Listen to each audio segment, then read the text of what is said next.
Hello everyone, welcome back to our channel Judiciary by PW. This is me Arjita and welcome to another session, another lecture of भारतीय न्याय संहिता।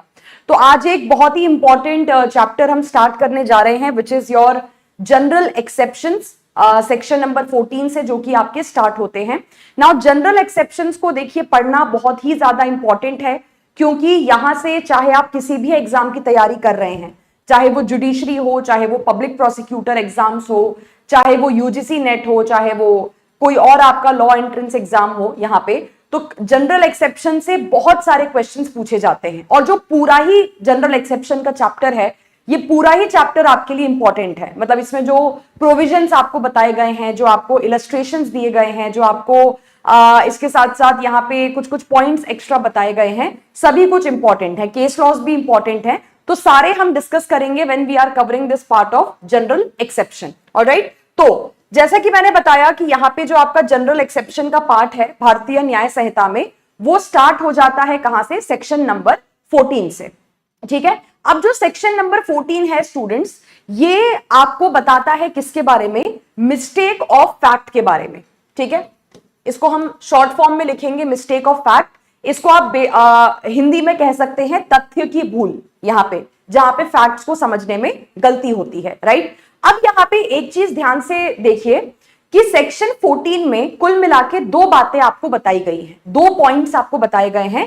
पहला point आपको क्या बताया गया है कि किसी भी पर्सन के द्वारा कोई भी अपराध नहीं किया गया है, कोई भी ऑफेंस नहीं किया गया है, ऐसा माना जाएगा अगर वो कोई ऐसी चीज करता है जो वो लॉ के द्वारा बाउंड है करने के लिए। ये पहला पॉइंट है जो सेक्शन 14 का जनरल एक्सेप्शन आपको बताता है कि if there is any person, जैसे कि हम एग्जांपल यहां पे ले लेते हैं एक पुलिस ऑफिसर का। पुलिस ऑफिसर बेसिकली देखिए यहां पे क्या है, एक सरकारी अफसर है ना, he is a servant of the government. तो यहां पे पुलिस ऑफिसर को अगर कोई भी चीज करने को कहा जाता है तो हम ये कह सकते हैं कि पुलिस वाला बाउंड है किसी चीज को करने के लिए। और पुलिस वाला अगर उस चीज को करते हुए कोई भी अपराध कर देता है, कोई भी ऑफेंस अगर कर देता है, तो वो चीज एक अपराध नहीं मानी जाएगी। जैसे इसका एक सिंपल सा एग्जांपल हम यहां पे लेते हैं। मान लेते हैं कि इंडिया में किसी जगह पे बहुत ज्यादा प्रोटेस्ट चल रहा है, देश के लोग किसी बात से खुश नहीं है, देश के लोग किसी बात से बहुत ज्यादा जो है अनहैप्पी हैं, तो सरकार के खिलाफ वो बैठ के क्या कर रहे हैं? प्रोटेस्ट कर रहे हैं। ठीक है, अब देखो शांति से किया गया प्रोटेस्ट या पीसफुल प्रोटेस्ट में कोई दिक्कत नहीं होती, लेकिन जहां प्रोटेस्ट आपका हिंसक होना शुरू होता है, जहां प्रोटेस्ट आपका थोड़ा सा वायलेंट होना स्टार्ट होता है, फिर प्रॉब्लम हो जाती है। अब मान लो कि ये जो लोग बैठ के प्रोटेस्ट कर रहे हैं ये वायलेंट हो जाते हैं, गवर्नमेंट प्रॉपर्टी को नुकसान पहुंचाने लगते हैं, मार धाड़ करने लगते हैं, मारने पीटने लगते हैं यहाँ पे लोगों को। तो जैसे कि आप जानते हैं कि जब भी कहीं पे प्रोटेस्ट करवाया जाता है उसके आसपास पुलिस को रखा जाता है, पुलिस को डिप्लॉय किया जाता है कि भाई अगर कुछ भी हिंसा वगैरह हुई तो तुम कंट्रोल कर लेना मैटर को। अब जो पुलिस वाले वहां पे तैनात थे, जिन पुलिस वालों को वहां पे डिप्लॉय किया गया है, उनको उनके सीनियर्स ऑर्डर देके ये कहते हैं कि ये जितने लोग, ये जितने प्रोटेस्टर्स हिंसा कर रहे हैं, वायलेंस दिखा रहे हैं, इनके ऊपर लाठी चार्ज करना शुरू करो। हमने कई बार देखा भी है कि प्रोटेस्टर्स के ऊपर लाठी चार्ज कर दिया जाता है, आंसू गैस के यानी कि टीयर गैस के गोले उनके ऊपर फेंक दिए जाते हैं, वाटर कैनन्स उनके ऊपर चला दिया जाता है। तो मान लो कि पुलिस वालों ने वही करना स्टार्ट कर दिया, लाठी चार्ज किया, उन्होंने टीयर गैस के गोले फेंकने शुरू किए, उन्होंने जो है वाटर कैनन्स चलाना यहां पे स्टार्ट कर दिया, जिसमें कुछ लोग जो प्रोटेस्ट करने के लिए आए हुए थे घायल हो गए, बुरी तरीके से इंज्योर हो गए यहां पे। अब सवाल यही है कि क्या आप पुलिस वाले के ऊपर यहां पे केस फाइल कर सकते हैं? मान लो आपको चोट वोट आ गई क्योंकि पुलिस वाले ने आपको लाठी से मारा, क्या इसके लिए आप पुलिस वाले के ऊपर केस फाइल कर सकते हो? द आंसर इज नो, क्योंकि पुलिस वाले ने जो भी किया है, भाई पुलिस वाला लाठी चार्ज करने के लिए बाउंड था यहां पे, उसके सीनियर्स ने उसको ऑर्डर दिए थे, उसको करना ही पड़ता लाठी चार्ज। यहां पे यहाँ जो पुलिस ऑफिसर है वो यहाँ पे टीयर गैस फेंकने के लिए या फिर वाटर कैनन चलाने के लिए बाउंड था। तो कोई भी पर्सन जो किसी भी चीज को करने के लिए बाउंड होता है और उसमें अगर उससे कोई अपराध हो जाए तो उसे हम अपराध नहीं मानते हैं और हम उस व्यक्ति को पनिश यहां पे नहीं करते हैं। जैसे मान लो कि पुलिस वालों से यहां पे कहा गया कि ये जितने लोग प्रोटेस्ट कर रहे हैं, जितने लोग यहाँ पे हिंसा कर रहे हैं, इनको उठा उठा के डालिए पुलिस लॉकअप के अंदर में, जेल में बंद करिए इनको। अब आप पुलिस वाले के खिलाफ केस थोड़ी ना फाइल करेंगे कि पुलिस वाला जो है उसने मेरा रॉन्गफुल कन्फाइनमेंट किया है, पुलिस वाले ने मुझे गलत तरीके से कैद किया है। पुलिस वाला is bound to do that. Police वाले को यही बताया जाता है कि जहां आपको दिखे कि कोई पर्सन लॉ एंड ऑर्डर को वायलेट करने की कोशिश कर रहा है, आपको उनको जेल में उठा के बंद करने की जरूरत होती है। वही किया पुलिस वाले ने। तो अगर कोई भी पर्सन लॉ के द्वारा बाउंड होता है, ठीक है, लॉ के अंडर में उसको इंस्ट्रक्शंस होते हैं कोई चीज करने के लिए, वो वही चीज करता है, और उससे अगर कोई अपराध हो जाए तो भाई उसको हम अपराध नहीं मानते हैं और आप उस पर्सन के खिलाफ कोई भी एक्शन फाइल नहीं कर सकते हैं। ठीक है। दूसरी बात आपको क्या बताता है सेक्शन नंबर 14? दूसरी बात ये आपको बताई जाती है कि अगर कोई भी पर्सन जो कि बाउंड है लॉ के द्वारा कोई चीज करने के लिए, ठीक है, और वो गुड फेथ में उस चीज को करता है, लेकिन फिर भी उससे क्या हो जाती है, गड़बड़ हो जाती है, मिस्टेक ऑफ फैक्ट हो जाता है, तथ्य की भूल हो जाती है, तो भी हम उस पर्सन के खिलाफ कोई भी एक्शन नहीं ले सकते हैं, यानी कि तो भी उस व्यक्ति को पनिश नहीं किया जा सकता है। वापस से एक एग्जांपल सुनिए, ठीक है। जैसे कि there is a police officer A, मान लो आपके खिलाफ कोर्ट में केस चल रहा है ना, और कई बार कोर्ट की तरफ से आपको समन भेजा गया, कई बार कोर्ट की तरफ से आपको कहा गया कि आपको उस केस के रिस्पेक्ट में कोर्ट के सामने प्रेजेंट होना है, मौजूद होना है, लेकिन आप कोर्ट के बार बार कहने के बाद भी आ ही नहीं रहे हैं, आप जो है केस के अंदर में प्रेजेंट हो ही नहीं रहे हैं। अब कोर्ट यहां पे क्या करता है, ए को कहता है, ए कौन है, ए आपका एक पुलिस ऑफिसर है, तो कोर्ट यहां पे पुलिस ऑफिसर से कहता है कि तुम एक काम करो, तुम जाओ और इस जाके आदमी को अरेस्ट करके लेके आओ। ठीक है, ये ऐसे तो शराफत से तो आ नहीं रहा कोर्ट के सामने, एक काम करो उसको उठा के लेके आओ कोर्ट के सामने। तो पुलिस वाला जाता है आपको उठाने के लिए, आपको यहां पे अरेस्ट करने के लिए। अब पुलिस वाला जब ढूंढते ढूंढते आपके जहां आप रहते हैं वहां पे पहुंचा, तो पुलिस वाले ने पूरी पूछताछ वगैरह की, पुलिस वाले ने पूरा छानबीन वगैरह किया कि तुम कहां रहते हो, तुम्हारा घर कहां है ना। तुम्हारा एक पड़ोसी था, तुम्हारा जो एक पड़ोसी था यहां पे, उसने एक बता दिया कि आप XYZ जगह पे रहते हैं। अब पुलिस वाला आया तुम्हारे घर पे और सब कुछ पूछ पाछने के बाद जो है गलती से तुम्हारे भाई को अरेस्ट करके लेके चला गया। आया था तुमको अरेस्ट करने के लिए, लेकिन गलती से तुम्हारे भाई को अरेस्ट करके लेके चला गया। उसको लगा कि तुम जो है, तुम्हारा जो भाई है वही तुम हो जिसको कोर्ट बुलाने के लिए लगा हुआ है यहां पे। अब यहां पे देखो, अब देखो कायदे से क्या है कि पुलिस वाला जो तुम्हारे भाई को उठा के लेके चला गया है, तो कायदे से पुलिस वाले ने अपराध किया है। एक बेकसूर आदमी को, एक इनोसेंट आदमी को आपने बेवजह आप पकड़ के लेके चले गए, उसको आपने उसको बंद करके रख दिया। एक तरीके से देखा जाए तो ये रॉन्गफुल कन्फाइनमेंट का अपराध है। लेकिन सवाल यही बनता है कि क्या आपका भाई यहां पे केस फाइल कर सकता है उस पुलिस ऑफिसर के ऊपर? नहीं फाइल कर सकता। पुलिस ऑफिसर क्या कहेगा? देखो, पहले तो पुलिस ऑफिसर ये कहेगा कि देखो ऐसा है, मैं बाउंड था लॉ के द्वारा। पुलिस वाला कोई अपनी मर्जी से तो आया नहीं था आपको उठाने के लिए, पुलिस वाले को कहा गया था, he was bound under the law. जज के ऑर्डर थे, कोर्ट के ऑर्डर थे आपको उठा के लेके आने के, तो पहले तो he was bound by law, first thing. Second thing यहां पे क्या है कि पुलिस वाले के पार्ट पे गुड फेथ था। गुड फेथ का मतलब क्या होता है? दो चीजें। देखो, ऐसा नहीं है कि पुलिस वाला जानबूझ के तुम्हारे भाई को उठा के लेके चला गया, जैसे वो जॉली LLB 2 पिक्चर में दिखाया है। जॉली LLB 2 पिक्चर में ऐसे ही दिखाया है ना कि आपको पुलिस वालों को एक्चुअल कौन कासिम, इस्माइल कासिम नहीं मिल रहा होता है, तो जानबूझ के किसी और इस्माइल को पुलिस वाले उठा के लेके चले जाते हैं। तो ऐसा तो नहीं है कि पुलिस वाला जानबूझ के गलत बंदे को उठा के लेके चला गया, अरेस्ट करके लेके चला गया। भाई पुलिस वाले ने तो पूरी पूछताछ की, पूरी छानबीन वगैरह की, उसको लगा कि तुम्हारा भाई ही वही व्यक्ति है जिसको कोर्ट बुला रहा है, जिसको कोर्ट प्रेजेंट करने को कह रहा है। ठीक है, तो पुलिस वाले के पार्ट पे हम ये नहीं कह सकते कि कोई लापरवाही है कि बिना पूछताछ के लेके चला गया, और पुलिस वाले ने ऐसा कोई जानबूझ के भी नहीं किया है। लेकिन हुआ क्या है कि पुलिस वाले से यहां पे हो गई मिस्टेक ऑफ फैक्ट, तथ्य की भूल। आदमी पहचानने में गलती हो गई ना, इंसान को पहचानने में भूल हो गई है यहां पे। तो पुलिस वाला यहां पे क्या करेगा? सेक्शन 14 का डिफेंस लेके बच जाएगा। लॉ क्या कहता है कि देखो, मिस्टेक ऑफ लॉ की गलती नहीं होनी चाहिए, कानून की भूल किसी को अलाउ नहीं की जाती है। आप कल को ये नहीं कह सकते, ठीक, आप कल को ये नहीं कह सकते कि कोई पर्सन बाहर से जो है इंडिया में आए, इंडिया में वो किसी को मार मूर दे, किसी का मर्डर कर दे और वो कहे कि अच्छा अच्छा तुम्हारे देश में मर्डर अपराध है, वो बताओ, मुझे तो नहीं पता था, मैं तो क्योंकि इंडिया के बाहर रहता हूं।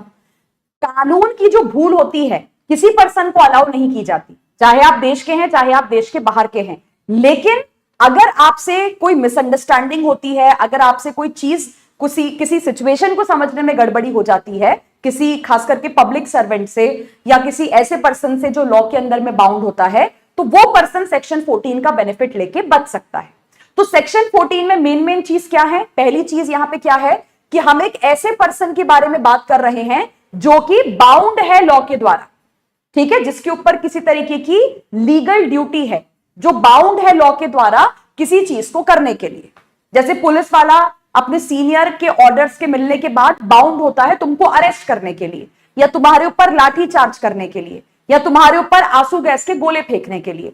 तो हम पहले तो एक ऐसे व्यक्ति के बारे में बात कर रहे हैं जो लॉ के अंदर में बाउंड है, जिसके ऊपर किसी तरीके की ड्यूटी डाली गई है, ठीक है। दूसरा यहां पे क्या है? दूसरा यह है कि उस पर्सन से हो सकता है अपनी ड्यूटी को करते समय कोई गलती हो गई, लेकिन क्या कानून की गलती हुई है? नहीं, गलती जो हुई है यहां पे वो फैक्ट की हुई है, वो तथ्य की हुई है, ठीक है। तो यहां पे बेसिकली ये आपका दूसरा पॉइंट है। तीसरा पॉइंट क्या है कि कानून की गलती नहीं होनी चाहिए, mistake of law is not allowed. आप अगर कानून को गलत तरीके से समझते हैं, कानून को गलत तरीके से यहां पे आप अप्लाई कर देते हैं, तो ये चीज अलाउ नहीं की जाएगी। और चौथा क्या है? चौथा है कि उसके पार्ट पे गुड फेथ होना चाहिए।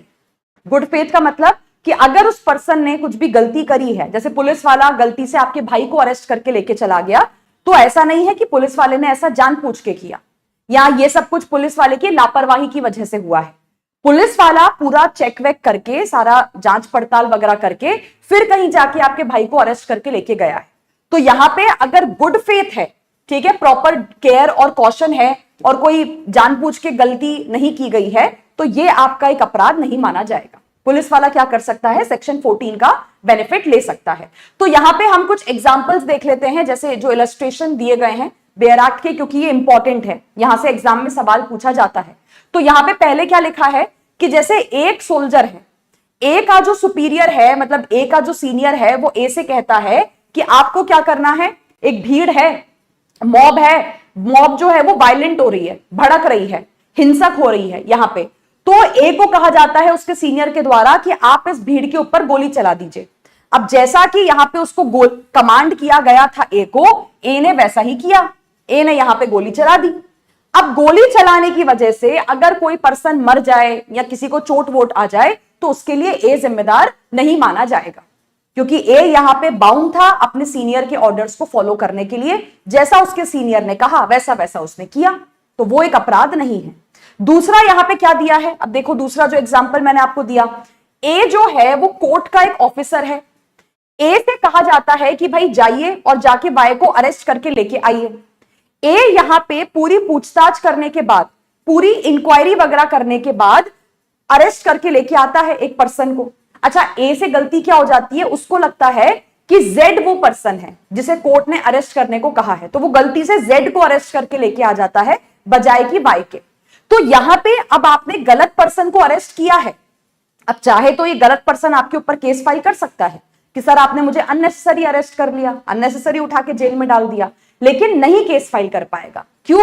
क्योंकि ये आपका जो पब्लिक सर्वेंट है, ये जो आपका पुलिस ऑफिसर है, ये मिस्टेक ऑफ फैक्ट का डिफेंस लेके बच जाएगा। ये कहेगा कि यार देखो मैंने तो पूरी पूछताछ की थी, अब मुझे क्या पता कि मैं गलत पर्सन को अरेस्ट करके लेके चला गया। तो यहां पे पब्लिक सर्वेंट ने कोई भी अपराध नहीं किया है, ऐसा माना जाएगा। ठीक है, अगले आ जाइए सेक्शन नंबर 15 के ऊपर। अब सेक्शन नंबर 15 जो है स्टूडेंट्स, ये स्पेसिफिकली बात करता है किसके बारे में? आपके जुडिशियल ऑफिसर्स के बारे में। ठीक है, ये किसके बारे में बात करता है? ये जुडिशियल ऑफिसर्स के बारे में बात करता है। अब देखो लॉजिकली यहां पे एक बात आप सोच के देखिए, इंडिया में जो जजेस होते हैं यानी कि जो जुडिशियल ऑफिसर्स होते हैं, इनके कई काम होते हैं। क्या क्या काम होते हैं इनका? जैसे कि यहां पे जो है काम होता है कि आपको केसेस की सुनवाई करनी है। केसेस की सुनवाई करने के बाद जजेस क्या करते हैं, जुडिशियल ऑफिसर्स क्या करते हैं, यहां पे केसेस के अंदर में फैसला सुनाते हैं। अब फैसला सुनाते समय जजेस क्या करते हैं? जजेस जो हैं लोगों को जेल में पहुंचा देते हैं, जेल की सजा दे देते हैं। यहाँ पे जज जो हैं आपके ऊपर फाइन लगा देते हैं। कभी कभार जो है जज आपको मौत की सजा भी दे देते हैं, डेथ पेनल्टी भी दे देते हैं। अब सीधी सी बात है कि अगर कोई जज किसी केस की सुनवाई करता है, किसी मैटर में हियरिंग करता है, मतलब अपने जुडिशियल फंक्शन को डिस्चार्ज करता है, और उस केस की हियरिंग के अंत में वो किसी पर्सन को दोषी पाता है, गिल्टी पाता है, और अपने ऑर्डर में अपने ऑर्डर में ये कहता है कि इस दोषी पर्सन को, इस गिल्टी पर्सन को हम मौत की सजा देते हैं, हम डेथ पेनल्टी देते हैं, और जज के ऑर्डर को फॉलो करते हुए उस पर्सन को अगर डेथ पेनल्टी दे दी जाए, तो ऐसे देखा जाए तो जज ने एक पर्सन की डेथ कॉज की है, जज ने एक पर्सन का यहाँ पे मर्डर किया है, ऐसे ऊपरी ऊपरी तौर पे अगर देखा जाए तो। लेकिन क्या आप उस जज को उस आदमी की जान लेने के लिए या उसकी डेथ कॉज करने के लिए पनिश कर सकते हैं? The answer is no. क्यों नहीं? क्योंकि इसका जवाब सेक्शन नंबर 15 आपको देता है कि जब एक जज अपनी कुर्सी पे बैठता है तो उसके कई सारे जुडिशियल फंक्शंस होते हैं।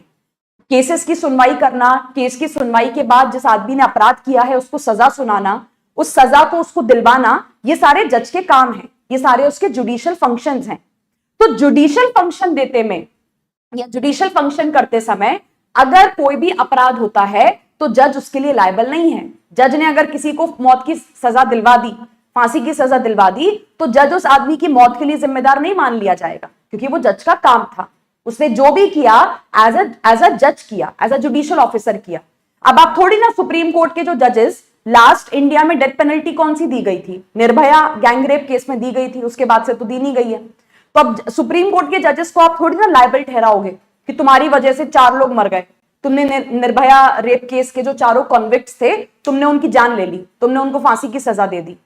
आप जजेस को लायबल नहीं ठहरा सकते, उनका काम था ये, उनको लगा कि वो 4 डेथ पेनल्टी की सजा डिजर्व करते हैं, उनको वही सजा यहां पे दी गई।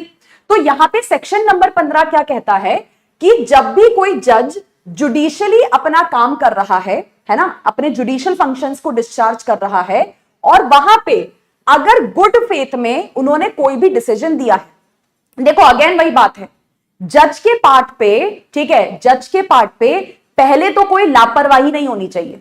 ऐसा नहीं है तुमने किसी भी गलत सलत आदमी को मौत की सजा दिलवा दी, फांसी की सजा दिलवा दी, कोई नहीं मिला तो जो मिला उसको फंसवा के सजा दिलवा दी। नहीं, जज के पार्ट पे कोई लापरवाही नहीं होनी चाहिए।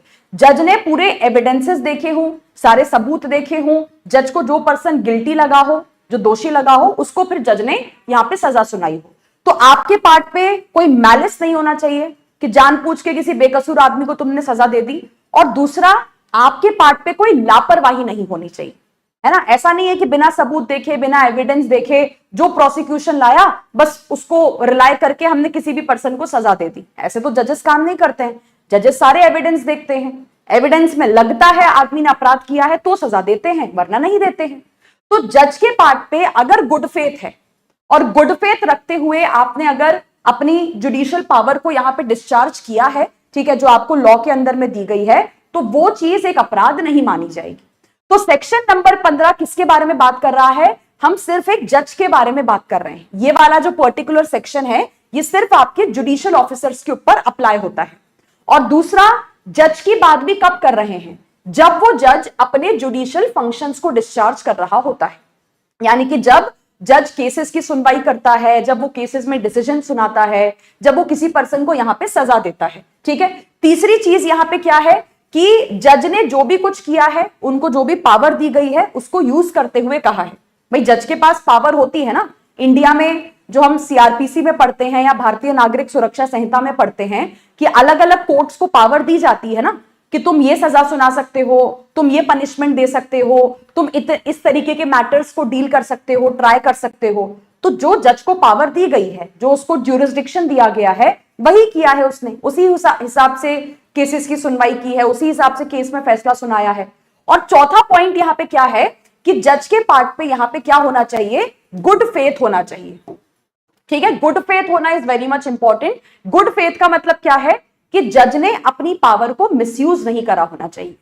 ऐसा नहीं है कि आपने किसी केस में बिना चेक करे, बिना परखे, बिना देखे किसी को कुछ भी सजा सुना दी, या कहीं पे कुछ भी ऑर्डर वगैरह आपने पास कर दिया, या जानबूझ के बदला लेने के पर्पज से या किसी पर्सन से रिवेंज लेने के पर्पज से आपने किसी को सजा दे दी, नहीं। एज अ जज आपका काम होता है इम्पार्शियल रहना, निष्पक्ष रहना। जो केस है, एविडेंसेस हैं, उसके हिसाब से डिसाइड करो क्या आपको चीज यहां पे लगती है। तो गुड फेथ रखते हुए अगर जज ने बिना किसी लापरवाही के केस यहां पे डिसाइड किया है, ठीक है, तो उसके लिए जो आपके जुडिशियल ऑफिसर्स हैं वो लायबल नहीं माने जाएंगे, राइट। इसके बाद यहां पे अच्छा, सेक्शन नंबर 16 यहां पे आपका मिस हो गया है इसमें, चलो ठीक है कोई बात नहीं।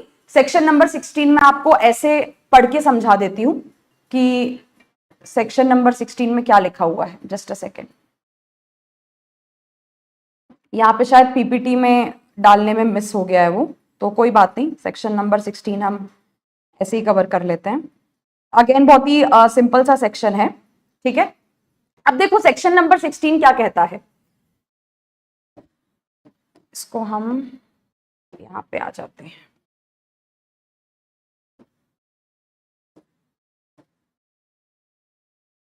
हाँ, अब देखिए सेक्शन नंबर 16 जो है वो आपका क्या कहता है, किस चीज के बारे में बात करता है, ठीक है।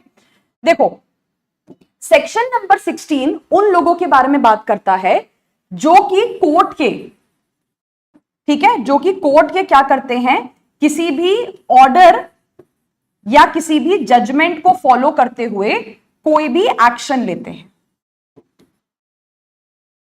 जैसे इसका एक सिंपल सा एग्जांपल हम लेते हैं। मान लो कोर्ट ने अभी जैसे रिसेंट में ना कई सारे केसेस आए हैं इंडिया में, अगर हम बात करें, जैसे पुणे का, महाराष्ट्र का एक केस था मई मंथ का, जहां पे एक 65 साल का आदमी होता है, 65 ईयर ओल्ड मैन होता है, और एक 3-3.5 साल की बच्ची के साथ सेक्सुअल असॉल्ट करके बुरी तरीके से वो उसकी हत्या कर देता है। तो उस केस में भी एक बहुत अच्छी हिस्टोरिकल चीज ये हुई है कि 1-1.5 महीने के अंदर अंदर में पूरा ट्रायल वगैरह कंप्लीट करके, इन्वेस्टिगेशन कंप्लीट करके, सारे विटनेसेस को एग्जामिन करके 40 दिन के अंदर में पूरा केस खत्म करके उस आदमी को डेथ पेनल्टी की सजा सुनाई गई है। फिर अभी रिसेंट में ऐसा ही एक और केस आया है फिरोजाबाद का, जहां पे एक आदमी ने एक औरत से शादी करने के चक्कर में उसके 1.5 साल के बच्चे को पटक पटक के मार दिया था, और उस केस में भी ऐसे ही 1 से 1.5 महीने के अंदर में उस आदमी को भी डेथ पेनल्टी की सजा सुनाई गई है। तो हम डेथ पेनल्टी वाला ही एग्जांपल ले लेते हैं। अब यहां पे देखो, बेसिकली जब कोर्ट के द्वारा डेथ पेनल्टी का ऑर्डर पास किया जाता है, मान लो कोर्ट ने कहा कि भाई आपने अपराध किया है, आप दोषी हैं, आपको मौत की सजा दी जाती है, उससे कम सजा तुम डिजर्व नहीं करते। अब ऐसा तो है नहीं कि कोर्ट खुद जाएगा या जज खुद जाएगा उस आदमी को फांसी पे लटकाने के लिए। फांसी देने का काम जेल की अथॉरिटीज का होता है, जेल वालों का काम होता है, जिन्हें हम हिंदी में क्या कहते हैं या इंग्लिश में क्या कहते हैं, हैंगमैन कहते हैं, जल्लाद कहते हैं, ठीक है। तो यहां पे अब मान लो कि जो कोर्ट में जो जेल में काम कर रहा जल्लाद होता है, जो आपका हैंगमैन होता है, वो कोर्ट के ऑर्डर को फॉलो करते हुए, वो कोर्ट के जजमेंट को फॉलो करते हुए किसी पर्सन को अगर डेथ पेनल्टी की सजा दे दे, तो क्या अब हम यहां पे तुमने किसी को डेथ पेनल्टी की सजा दी, बात तो वही निकल के आ रही है कि आपने किसी पर्सन की जान ले ली है, किसी पर्सन की डेथ यहां पे कॉज कर दी है। तो क्या उस जल्लाद को, क्या उस हैंगमैन को हम यहां पे पनिश कर सकते हैं? द आंसर इज नो, क्योंकि वो जल्लाद क्या कर रहा है, वो हैंगमैन क्या कर रहा है, वो कोर्ट के ऑर्डर या जजमेंट को फॉलो करते हुए एक्ट कर रहा है। भाई उसको कहा गया है इस आदमी को फांसी देनी है, इसको जो है फांसी पे लटकाना है, वही चीज वहां पे कर रहा है, ठीक है। एक और एग्जांपल यहां पे लो, जो मैंने अभी आपको थोड़ी देर पहले बताया। मान लो कोर्ट के द्वारा यहां पे पुलिस से कहा जाता है कि आप जाइए और फलाना फलाना पर्सन को जो है अरेस्ट करके लेके आइए। पुलिस जाती है और इस पर्सन को अरेस्ट करके लेके आ जाती है। अब क्या ये पर्सन पुलिस के ऊपर केस फाइल कर सकता है कि सर आपने मुझे गलत तरीके से कैद किया है, आपने मेरा रॉन्गफुल कन्फाइनमेंट किया है, आपने मुझे अरेस्ट किया है, मैं आपके ऊपर केस फाइल करूंगा? नहीं कर सकते आप पुलिस के ऊपर केस। क्यों नहीं कर सकते? भाई पुलिस ने खुद से कुछ नहीं किया है। पुलिस को कोर्ट की तरफ से जो ऑर्डर आया था, जो जजमेंट आया था, पुलिस ने सिर्फ उसको फॉलो किया है। उसको फॉलो करते करते जो है पुलिस ने कोई एक्शन यहां पे लिया है, तो वो आपका क्या नहीं माना जाएगा, वो आपका एक अपराध यहां पे नहीं माना जाएगा, ठीक है। तो सेक्शन नंबर 16 देखो क्या कहता है। सेक्शन नंबर 16 में क्या लिखा हुआ है कि अगर कोर्ट के किसी ऑर्डर या जजमेंट को फॉलो करते हुए, ठीक है, कोर्ट के किसी भी ऑर्डर या जजमेंट को फॉलो करते हुए अगर कोई भी चीज की जाती है, जब तक वो ऑर्डर या जजमेंट क्या है, फोर्स में है। अभी इसका भी मतलब मैं आपको बताऊंगी। जब तक वो ऑर्डर या जजमेंट क्या है, फोर्स में है, तो ऑर्डर या जजमेंट को फॉलो करते हुए अगर कोई भी चीज की जाए वो एक अपराध नहीं माना जाएगा। अब लेकिन इसमें कैच है। कैच क्या है, अब ध्यान से सुनो, ठीक है। मान लेते हैं कि कोर्ट ने एक पुलिस ऑफिसर को यहां पे कहा कि आप क्या करिए, आप जाके एक्स पर्सन को यहां पे अरेस्ट करके लेके आइए, ठीक है, ये कोर्ट का ऑर्डर है। बाद में क्या होता है, एग्जांपल दे रही हूं मैं, ठीक है, बाद में यहां पे क्या होता है,